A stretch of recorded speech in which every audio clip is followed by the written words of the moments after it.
வணக்கம் நண்பர்களே, நம்ம சேனல் தொடர்ந்து பார்த்து ஆதரவு கொடுத்துட்டு இருக்கவங்க எல்லோருக்கும் கோடான கோடி நன்றிகள். தலைவர் ஏர்போர்ட்ல காலையில கிளம்பி போயிட்டு இருக்கிறாரு.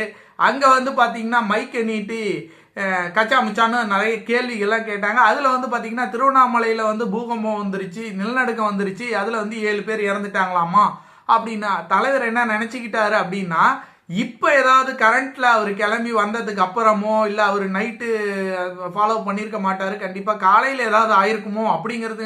ஓ அப்படி, ஓகே அப்படியா அப்படிங்கிற மாதிரி தலைவர் பேசினாரு.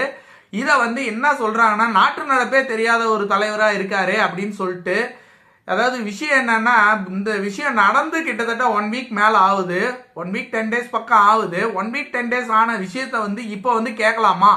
ஒரு அறிவு, ஒரு ஒரு ஒரு மீடியாக்காரங்களுக்கு ஒரு சின்ன அறிவு வேணுமா வேணாமா? இன்னைக்கு கரண்ட் சுச்சுவேஷன் என்னங்கிறத கேளுங்க.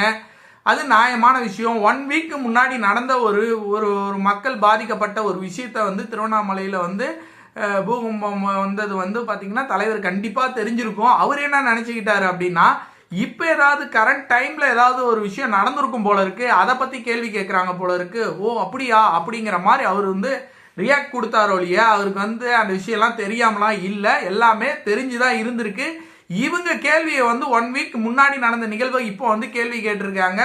சார் ஒரு வாரத்துக்கு முன்னாடி இந்த மாதிரி நடந்துச்சான் சார் அப்படின்னு அவங்க கேட்கவே இல்லை. அவங்க கேட்ட விதமே திருவண்ணாமலையில பூகம்பம் வந்திருக்கு சார், 7 பேர் இறந்துருக்காங்களாம் சார், அதை பத்தி நீங்க என்ன நினைக்கிறீங்க அப்படிங்கிற மாதிரி கேட்டா, அவர் என்ன நினைச்சுக்கிட்டாரு, இப்பதான் கரண்ட்ல ஏதோ நடந்திருக்கு போல இருக்கு அப்படிங்கிற மாதிரி தலைவர் பதில் சொல்லியிருக்காரு. இதை வச்சு ஓட்டுன்னு ஓட்டிட்டு இருக்கிறாங்க.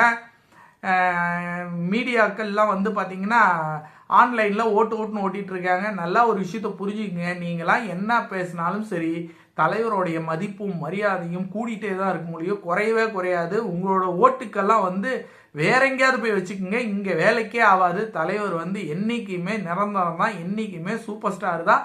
அவரை பழிச்சொல் சொல்றவங்க எல்லாருக்குமே மிகப்பெரிய ஆபத்துக்கள் காத்துக்கிட்டு இருக்கு.